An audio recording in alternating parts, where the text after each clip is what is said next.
Tu as illuminé mon avenir, mon sentier. Le lit tombe à mes côtés.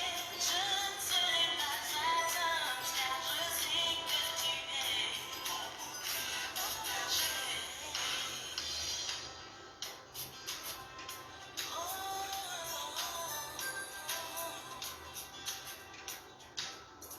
Tu ne m'as jamais laissé tomber. Tu es toujours avec moi. Alors, bonsoir, bonsoir. J'espère que vous allez bien. Bienvenue dans notre rendez-vous du dimanche. Accordez-moi un instant, le temps pour moi de partager. Je ne vais pas être longue aujourd'hui. Nous allons faire notre live du premier dimanche. Accordez-moi un instant.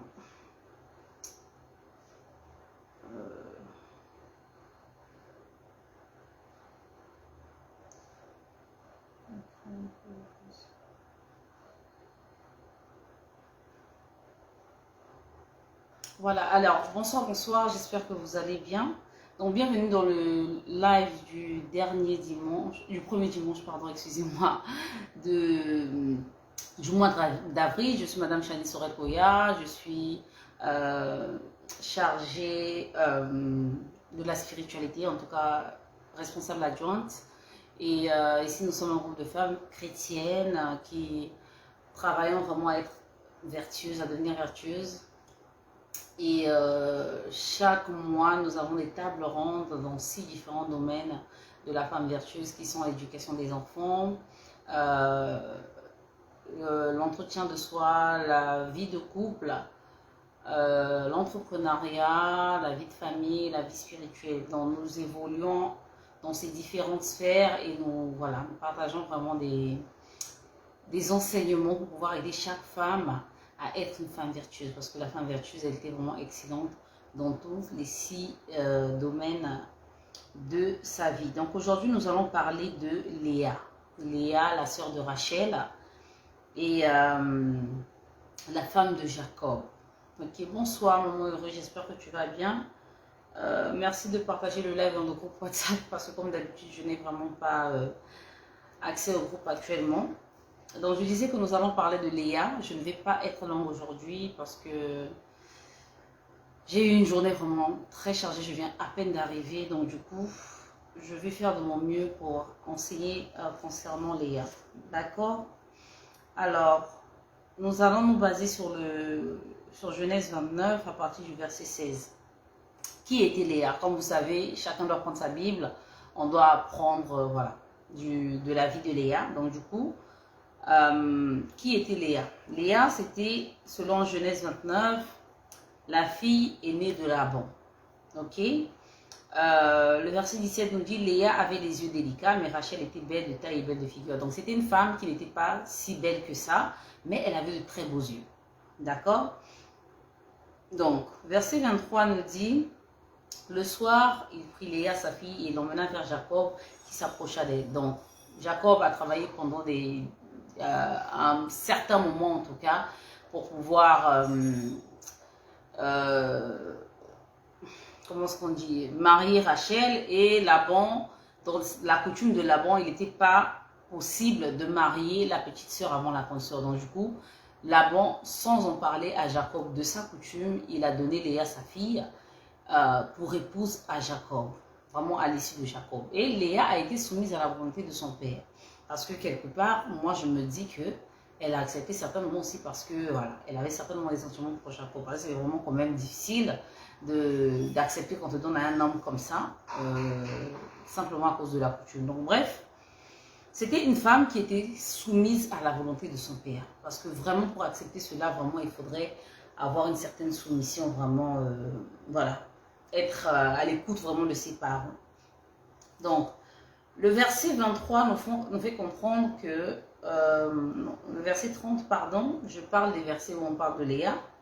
Jacob alla aussi vers Rachel, qu'il l'aimait plus que Léa. Donc, en soi, Jacob n'était pas amoureux de Léa, mais il a eu pour épouse sans son consentement. Mais la Bible nous apprend que c'était la fille aînée qui a été mariée par la volonté de son père selon voilà, l'exigence de la coutume, ok? Et elle avait des yeux délicats. C'était pas une femme qui était aussi belle que ça, mais elle avait de beaux yeux.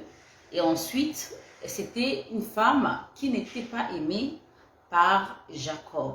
D'accord? Alors, le verset 31 nous dit, l'Éternel vit que Léa n'était pas aimée et il la rendit féconde. Ok? Tandis que Rachel était stérile. Donc, l'Éternel a constaté que Léa était mal aimée. Et il a intervenu en sa faveur, sans même que Léa lui demande quelque chose. Ça m'a tiqué. Ça m'a vraiment tiqué parce que généralement, quand une femme est mal aimée, hein, généralement quand une femme est mal aimée, elle va peut-être pleurer auprès de Dieu, demander peut-être à Dieu que, ah Seigneur, parce que mon mari même et toutes des choses comme ça. Mais de Léa, ça n'a pas été son cas. En tout cas, l'Éternel s'est rendu compte de la situation, donc il a vu la situation avant même que Léa commence à se plaindre de quoi que ce soit. Et ce simple fait m'a fait comprendre que Léa avait déjà une certaine intimité avec Dieu. Elle aimait quand même les choses de Dieu. Parce que Dieu ne se rend pas compte de la situation de quelqu'un sans que Dieu ne puisse connaître cette personne. D'accord? Donc, bref, l'Éternel a vu que Léa n'était pas aimée et il l'a béni. Il a rendu féconde. Parce que vous savez que la parole de Dieu nous dit que le royaume des cieux, que les stériles n'hériteront pas du royaume des cieux. Donc, directement, quand il a vu la situation de Léa qui était mal aimée, il a béni directement, il a rendu féconde. D'accord? Donc, Léa est devenue enceinte, elle enfanta un fils et à qui elle donna le nom de Ruben, car elle dit, l'Éternel a vu mon humiliation et maintenant mon mari m'aimera. On peut se rendre compte que le plus important pour Léa, c'était l'amour de son mari. Elle voulait absolument que Jacob l'aime. Et elle s'est dit que comme je vais lui donner des enfants, il finira par m'aimer. D'accord? Donc, deuxièmement, elle devint encore enceinte, elle enfanta un fils et elle dit, l'Éternel a entendu que je n'étais pas aimée et il m'a aussi accordé celui-ci. Et elle lui donna le nom de Siméon. Donc, on peut voir que dès qu'elle recevait un enfant, dès qu'elle mettait au monde, en fait, elle se rendait compte que cela venait de Dieu. Elle était reconnaissante. Elle avait de la gratitude envers Dieu. C'était pas une femme qui était, en tout cas, qui manquait de gratitude. Non, elle savait vraiment reconnaître que là, ce qui est en train de m'arriver, c'est parce que Dieu est en train d'agir en ma faveur. Elle devint encore enceinte, verset 34, Genèse 29, verset 34, elle devint encore enceinte et enfanta un fils et elle dit, pour cette fois, mon mari s'attachera à moi, car je lui ai enfanté 3 fils. C'est pourquoi on lui donnera le nom de Lévi. Elle devint encore enceinte et elle enfanta un fils et elle dit, cette fois-ci, je louerai l'Éternel, c'est pourquoi elle lui donna le nom de Judas. Et elle cessa d'enfanter. Donc, elle a d'abord fait 4 enfants et elle a connu une semi-stérilité, si je peux le dire comme ça. Et on va voir que c'est vrai qu'elle avait un cœur reconnaissant de ce que Dieu lui a rendu féconde, qu'il lui a donné des enfants et toutes des choses comme ça. Mais le plus important pour elle, ce n'était pas les enfants qu'elle avait. Le plus important pour elle, c'était que son mari puisse l'aimer. Donc, elle faisait toutes ces choses-là. Elle tombait tout enceinte pour pouvoir recevoir l'amour de Jacob. Or que Dieu avait permis que Jacob puisse aimer Rachel. On a appris le portrait de Rachel le premier dimanche du mois de mars et vous avez compris quel genre de femme Rachel était. Ok? Donc, malgré qui elle était, Jacob aimait Rachel. Donc, Léa, elle était concentrée à donner des enfants pour pouvoir avoir l'amour de son mari. Or, ce n'est pas le cas, ce n'est pas arrivé. Et c'est important de savoir, de souligner cela parce que beaucoup de femmes tombent dans ce piège-là. Elles sont avec un homme, elles savent que leur homme ne les aime pas de l'amour du Seigneur dans le sens où, comme Jésus-Christ a aimé l'Église et a donné sa vie pour elle, mais elles sont là, elles se disent, bon, je vais lui faire un enfant, puis je vais l'attacher avec un enfant, et comme ça, il va m'épouser obligatoirement, il va faire ceci, il va faire cela. Non. Un homme ne s'attache, l'amour d'un homme ne s'attache pas, ne se vole pas, quoi, c'est pas parce que tu fais des enfants à un homme qui va s'attacher à toi. C'est une erreur de calcul. Un homme t'aime parce qu'il a décidé de t'aimer. Et le cas de Léa nous l'a montré, malgré le fait qu'elle se mettait à la disposition de Jacob, et malgré le fait que c'est elle qui a donné à Jacob son premier-né, malgré cela, Jacob n'a pas réussi à l'aimer. Donc, chère femme, si tu m'écoutes là maintenant, il faudrait que tu puisses savoir que faire des enfants à un homme sous prétexte que je le fais pour qu'il puisse m'aimer, ce n'est pas une solution envisageable. Il ne faut jamais l'envisager. Il faudrait d'abord t'assurer que l'homme t'aime véritablement avant de pouvoir lui faire des enfants. Parce que les enfants ne retiennent pas un homme. Les enfants ne donnent pas... ne dis pas à un homme que oui, voilà, je vais l'aimer parce qu'il m'a fait des enfants. Non. Aimer, c'est vraiment une décision. Donc, c'est vraiment important que vous puissiez le savoir. Donc, Genèse 30, à partir du verset 14, la Bible nous dit, Ruben, qui était le premier fils de Léa, Ruben sortit au temps de la moisson des blés et trouva des mandragores dans les champs. Il les apporta à Léa, sa mère. Alors Rachel dit à Léa, donne-moi, je te prie, des mandragores. Donc, on montre que Ruben, c'était un enfant qui avait de l'amour pour sa maman. Ok? Il est sorti, il a trouvé quelque chose de bien, il a donné à sa maman. Donc, on pouvait voir comment elle recevait l'amour de ses enfants. Ou encore que l'enfant, en tout cas, lui montrait des signes d'attention. Et bon, Rachel, on a déjà vu son cas, elle était jalouse par rapport à ça et toutes des choses comme ça. Et quand Rachel a demandé à Léa, Léa lui a répondu, au verset 15, elle lui répondit, est-ce peu que tu aies pris mon mari pour que tu prennes aussi les mandragores de mon fils? Et Rachel dit, eh bien, il couchera avec toi cette nuit pour les mandragores de ton fils. Donc ça veut dire que Jacob était bras, mains et pieds à Rachel. C'est Rachel qui a décidé, en échange des mandragores du fils de Léa, parce qu'elle enviait Léa, parce qu'elle ne faisait pas d'enfants et que sa soeur faisait des enfants. Elle a dit à Léa, si tu me donnes les mandragores que ton fils t'a donné, tu vas coucher avec Jacob. Donc c'est elle qui a donné la permission à Jacob de coucher avec Léa. Parce que Léa, quand elle a fait ses 4 enfants, elle a arrêté d'accoucher. En fait, en soi, Jacob n'allait plus vers elle. Et quand elle a connu ce moment voilà, où elle n'arrivait plus à concevoir, elle a donné sa servante à Jacob pour que sa servante puisse continuer à lui faire également des enfants. Donc on voyait que elle pensait vraiment dans sa tête que le fait qu'elle était la femme qui avait fait les premiers enfants, elle devait être la mieux aimée. Non, non, non, non, non, non. Si tu es une femme ici, que tu es dans un foyer polygame et que tu es la mal aimée, ne te dis jamais que c'est parce que c'est toi qui as fait les premiers enfants que, comment ça appelle, que ton mari va finir par t'aimer. Non, si ton mari a choisi de ne si ton mari a choisi de ne pas t'aimer, il ne va pas t'aimer. D'accord? Donc c'est vraiment important encore de le savoir. Donc, le verset 15 nous dit, verset 16, le soir, comme Jacob revenait des champs, Léa sortit à sa rencontre. Donc Léa allait voir Jacob et elle a dit, c'est vers moi que tu viendras car je t'ai acheté pour les mandragores de mon fils. Et il coucha avec elle cette nuit. Donc ça montre au fait que Jacob n'était pas intéressé par Léa en fait. Il n'avait même pas envie de la sentir, il n'avait même pas envie de faire l'amour avec elle, au point où Léa était obligée de courir derrière son homme pour que son homme puisse venir lui faire l'amour.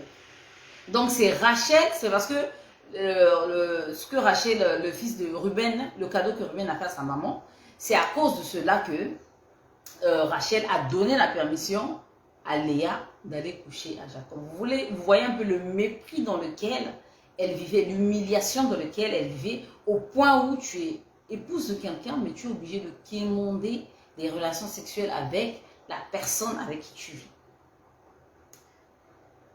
Donc, bref, Dieu, le verset 17 dit, il a couché avec elle cette nuit, et Dieu exauça Léa. Donc, elle devient enceinte, elle enfanta un 5e fils à Jacob. Léa dit, Dieu m'a donné mon salaire parce que j'ai donné ma servante à mon mari, et elle appela du nom d'Issachar. Léa devint encore enceinte, donc après cela, ils ont recommencé certainement à avoir des relations sexuelles. Léa devint encore enceinte et enfanta un sixième fils à Jacob. Léa dit, Dieu m'a fait un beau don, cette fois mon mari habitera avec moi. Donc comme je l'ai dit, elle était focus et puis quand je lui ai enfanté 6 fils. Et elle appela du nom de Zabulon. Donc, elle était focus sur mon mari va m'aimer, mon mari va habiter avec moi parce que je lui ai fait des enfants. Et ça a été l'erreur de Léa. Elle était focalisée sur je fais des enfants, il va m'aimer, je fais des enfants, il va m'aimer. Alors qu'un homme pour qu'il puisse t'aimer, c'est le caractère, c'est le comportement. Parce que la Bible nous dit que même si tu es marié à un païen, tu peux le gagner à travers ton comportement. Voilà, c'est le comportement qui fait retenir l'homme et c'est aussi la décision de l'homme. Ok? Parce que tu peux aussi être vertueuse comme tu le désires, mais si l'homme n'a pas décidé de t'aimer, c'est peine perdue. Et on le voit comment beaucoup de femmes, je le dis encore, passent leur temps dans des combats vains, à faire des enfants, à multiplier les enfants, à multiplier les grossesses. Donc à chaque fois mettre sa vie en danger pour se dire que il va finir par m'aimer, il ne finira pas par t'aimer. Si tu es une femme, tu passes dans ce genre de situation, il ne finira pas par t'aimer. Il t'aimera s'il décide de t'aimer. Donc arrête de mettre ta vie en danger, arrête de multiplier les grossesses en espérant l'amour de ton conjoint. Ça ne marche pas comme ça. D'accord? Donc, bref, Dieu se souvint, non. Ensuite, elle enfanta une fille et elle appela du nom de Dina. Donc, on voit bien que c'est une femme reconnaissante, une femme simple, une femme sans histoire, une femme qui n'est pas très belle, une femme qui n'a Dieu que pour Jacob et qui ne rêve que d'une seule chose, c'est que Jacob, son mari, puisse simplement l'aimer. C'est tout ce qu'elle désire. Ok? Et quand on lit l'histoire plus bas, je ne vais pas tout lire, je vais vous laisser le temps de découvrir en tout cas, de découvrir l'histoire. Quand on lit l'histoire, on se rend compte plus loin que Ruben, le premier fils de Léa, il va se retrouver à aller coucher avec une des servantes qui est épouse de son père. Donc vraiment, il déshonore quand même Jacob, il déshonore son père. Et en plus de Ruben, il y a Siméon et Lévi qui, bon en fait il y a Dina, ça ce sont les enfants de Léa et Jacob. Il y a Dina qui va se faire violer par le roi d'une autre contrée. Et Siméon et Lévi vont se lever, ils vont aller tuer tous les gens de cette ville-là pour pouvoir venger leur sœur parce qu'ils n'avaient pas admis que leur sœur puisse être violée, puisse être déshonorée. Donc quand on voit ça, on se rend compte que Léa n'a pas pris le temps de canaliser ses enfants. Léa n'a pas pris le temps d'éduquer ses enfants comme il le fallait. Non, parce que la Bible nous dit que conduit l'enfant sur le chemin qu'il doit suivre et quand il sera vieux, il ne s'en détournera pas. Coucou maman Lisa, j'espère que tu vas bien. Et Léa, elle était tellement sûre, je lui fais des enfants, il va m'aimer, je lui fais des enfants, il va m'aimer. Elle était tellement focalisée sur mon mari doit m'aimer qu'elle a délaissé l'éducation de ses enfants. Complètement. Et c'est ce que beaucoup de femmes, l'erreur que les femmes font. Dans Proverbe, on peut lire que quand un enfant est bien éduqué, on tire le chapeau à sa mère. On tire le chapeau au père, hein, on vante le père. Mais quand un enfant est mal élevé, on dit que ça vient de sa mère.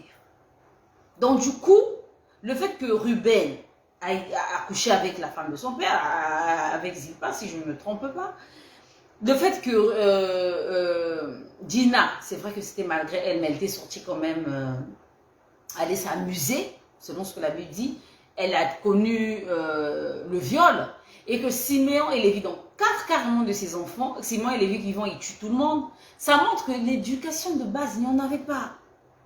Elle était focalisée sur mon mari doit m'aimer, mon mari doit m'aimer, mais ton mari doit t'aimer. Tant qu'il n'a pas décidé de t'aimer, il ne va pas t'aimer. Il ne faut pas aller te casser la tête, aller faire des enfants pour pouvoir retenir un homme, pour pouvoir espérer qu'un homme t'aime. Ça ne marche pas comme ça.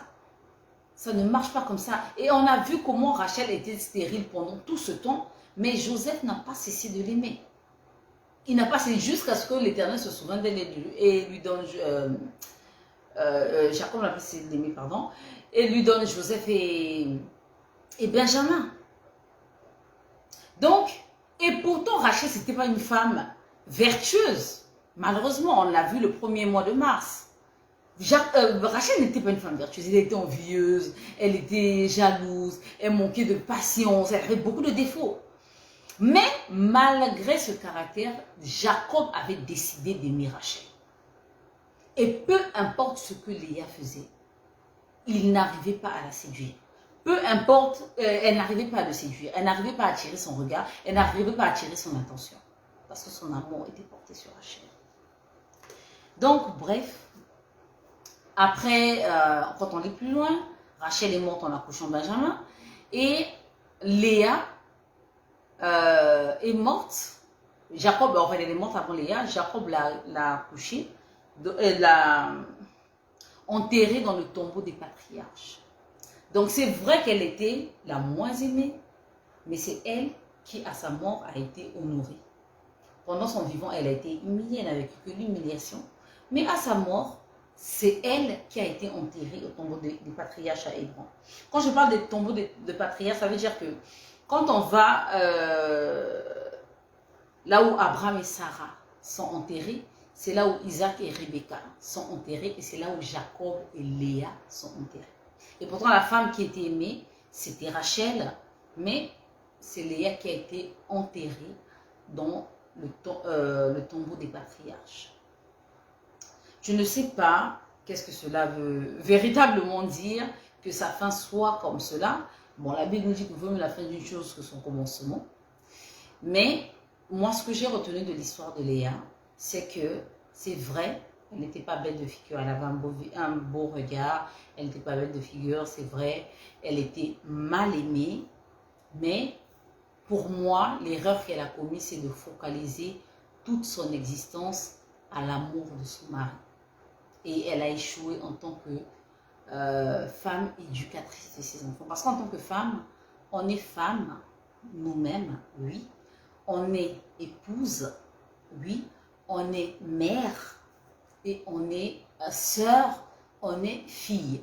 Donc, en tant que fille, elle avait un comportement exemplaire, elle respectait ses parents, elle a obéi à ses parents, on lui a donné un mariage, son comportement, elle a accepté. En tant que sœur, c'était difficile et pourtant c'était l'aînée, mais elle se faisait manipuler par sa petite sœur. Pourquoi? Parce que sa petite sœur avait l'amour de son mari. Ok? Or que la Bible nous dit même que les premiers-nés, ce sont réservés à Dieu. Donc je me dis aussi que quelque part, elle a eu la grâce d'être enterrée dans le tombeau des patriarches, peut-être parce qu'elle était née, peut-être, je ne l'affirme pas, mais peut-être, parce que les premiers-nés sont réservés à Dieu. D'accord? Donc, elle a fait des enfants, Dieu l'a rendue féconde, il l'a béni, il l'a exaucé. Donc, chaque fois qu'elle prie, directement Dieu l'exauçait. Et encore, avant même qu'elle puisse, quoi que ce soit, Dieu, comme je l'ai dit, l'Éternel vit. Dès qu'il a vu que Jacob ne l'aimait pas, il a béni, il a rendu féconde. D'accord? Donc, c'est simplement pour dire au fait que, en tant que femme, il faut suivre des bons combats. D'accord? Il faut vraiment suivre des bons combats. Quand on est en couple, il ne faudrait pas se torturer, comme beaucoup de femmes le font, pour que ton homme puisse t'aimer. Ça ne dépend pas de toi. Ça dépend de Dieu et de ton homme. Tu as beau être la femme vertueuse, tu es, comment ça s'appelle, patiente, tu es travailleuse, tu es belle, tu prends soin de toi et tout ceci. Tu peux faire tout ce que tu veux. Mais en réalité, rien ne peut faire qu'un homme puisse t'aimer. Aucun de tes efforts ne peut faire qu'un homme puisse t'aimer. Ce qui fait en sorte qu'un homme t'aime, c'est lui, sa décision à lui de t'aimer. Donc tu peux être une femme qui n'est pas sage, mais tu tombes sur un homme qui t'aime. Tu tombes vraiment sur un homme qui t'aime. Maman les a dit, j'ai visité l'endroit qui abrite leur tombeau. Enfin, l'endroit selon la Bible. C'est trop émouvant. Ah, gloire à Dieu pour toi qui a pu voir ce genre de choses. Voilà, c'est une bénédiction. Maman Lisa était, elle a vécu en Israël pendant un grand nombre d'années. Donc du coup, quand tu es une femme au foyer, il ne faudrait pas que tu puisses te tracasser. Parce que la Bible dit quoi? Femme, homme, aime ta femme comme Christ a aimé l'Église. Et l'Église, femme, sois soumise à ton mari comme l'Église est soumise à Christ. Est-ce que l'Église a fait l'effort pour plaire à Christ? L'Église n'a fait aucun effort. Christ a aimé l'Église et a donné sa vie pour elle. Donc, en tant que femme, il faut qu'on puisse être consciente de ce genre de choses pour qu'on arrête de faire des efforts pour rien. Bon, je ne veux pas dire faire des efforts pour rien, mais qu'on arrête de se dire que si je fais ça, il va m'aimer. Non. L'amour, c'est une décision. C'est l'homme qui décide de t'aimer. C'est comme ça. Mais ce n'est pas parce que tu vas laver ses pieds, couper ceci, tout ça, ce sont des faux enseignements. Honnêtement. Parce qu'il y a des femmes, même qui ne font même pas tous ces tracasseries. On va faire les soins de masser le mari, faire le gommage. Même quand tu en parles, je dis, hey, pardon, c'est quoi qu'elle raconte? Mais son mari est fou amoureux d'elle. Pourquoi? Parce qu'il a décidé de l'aimer. C'est comme ça. Ce sont des choses, ça ne se dicte pas, c'est comme ça, c'est une décision. Donc, chère femme, si vous vous êtes reconnue dans le cas de Léa, où vous êtes là en train de vous torturer l'esprit, à faire des efforts pour que votre homme puisse vous aimer, pour qu'il puisse vous respecter, pour qu'il puisse vous honorer, je viens vous dire aujourd'hui à travers l'histoire de Léa que c'est peine perdue. C'est peine perdue. Ok? Un homme, il aime quand il décide d'aimer. Peu importe le nombre d'enfants, tu ne vas jamais le retenir. Peu importe le nombre d'enfants, il ne va pas finir par t'aimer. Donc, tu es dans un foyer, tu as fait des enfants, éduque ces enfants-là. Bats-toi pour l'éducation de tes enfants afin qu'ils puissent te faire honneur. Ok? Mais quand tu es trop focalisé sur mon mari, tes enfants deviennent des brigands, tes enfants, ils couchent avec les femmes de leur papa et tout, des choses comme ça. Mais quand l'enfant va encore faire ça, mais ton mari va encore faire comment pour t'aimer encore? Voilà. Or que si tu éduques tes enfants de façon à ce qu'ils sont des cadres, de façon à ce qu'ils sont respectueux, ils sont polis, et qu'ils voient par exemple que les enfants de l'autre femme ne sont pas... Il peut, à cause de ça, il peut se dire, ah tiens, si elle a réussi à faire de mes enfants le genre de personnes qui sont, c'est qu'elle a peut-être de la valeur. C'est pour ça qu'on dit qu'une femme peut gagner un homme par son comportement. Donc bref, voilà ce que je voulais dire. Comme je l'ai dit, je ne vais pas mettre du temps aujourd'hui. Vraiment, je suis très fatiguée. Mais je tenais quand même à venir honorer mon engagement ce soir. J'espère vraiment que cela vraiment aidera une femme. Je viens de me rendre compte que je n'ai pas prié avant de commencer. Mais je vais le faire avant de terminer. Donc vraiment, apprenons de l'histoire de Léa. Soyons focus sur des choses importantes. D'où l'éducation des enfants, c'est très important parce que c'est ce qui fait notre progéniture, c'est ce qui fait notre dynastie, c'est ce qui fait notre lignée. Il ne faut pas oublier vraiment notre rôle de mère. C'est très important. Ok, on est épouse, oui, mais on n'est pas qu'épouse. On est femme en tant que créature, on est épouse par la grâce de Dieu, parce que le mariage c'est une grâce divine. On est fille, on est sœur, mais on est aussi mère. Ok? Et le rôle de mère, là, c'est un rôle divin. Ok, l'Éternel a donné l'éducation à la femme, donc ne prenons pas ce volet à la légère. Parce que si tu fais de tes enfants des délinquants, eh bien, tu ne vas faire que attrister le cœur de ton mari. Tu ne vas faire que blesser le cœur de ton mari davantage. Mais si tu réussis à donner l'éducation qu'il faut à ton mari, tu peux les séduire, à tes enfants, pardon, tu peux séduire ton mari à travers l'éducation que tu as donnée à tes enfants. D'accord? Donc, je vais clôturer en faisant cette prière. Père éternel, je 3 fois saint, je te loue, je te rends grâce, je te remercie pour tous tes bienfaits, je te remercie pour ce moment passé dans ta présence au Père. Merci pour ce temps que tu m'as accordé pour pouvoir partager à travers ce live concernant la vie de Léa, qui nous apprend également en tant que femme que le plus important dans la vie d'une femme, ce n'est pas de se battre pour recevoir l'amour de qui que ce soit, mais c'est de se battre, mais c'est de se focaliser sur l'essentiel.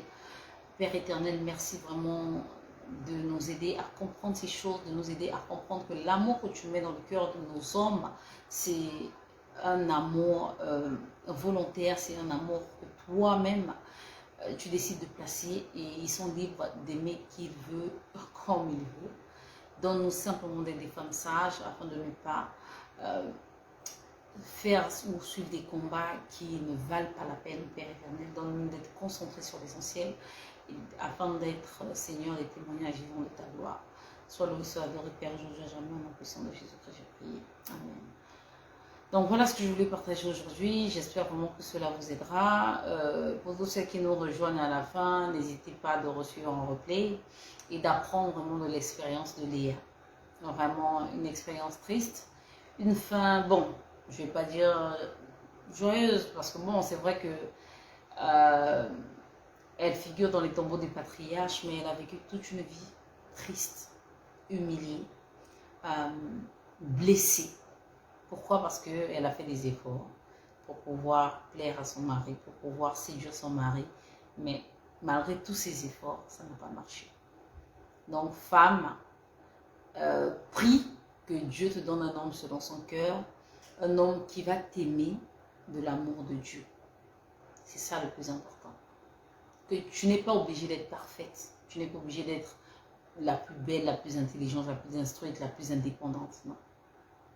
Pour avoir l'amour de ton mari, c'est simplement lui-même sa décision. Donc, quand tu pries Dieu pour ta stabilité sentimentale, focalise-toi sur le fait que Seigneur, donne-moi un homme qui m'aimera comme Christ a aimé l'Église et a donné sa vie pour elle. C'est tout. Et aide-moi à lui être soumise. C'est tout. Le reste là, c'est Dieu qui va t'aider à changer, à t'améliorer, à être une meilleure personne. C'est de ça qu'il s'agit. Sinon le reste, c'est des bobards. Ok? Allez, portez-vous bien et puis à la prochaine pour voilà, une autre étude de portrait. Allez, bye.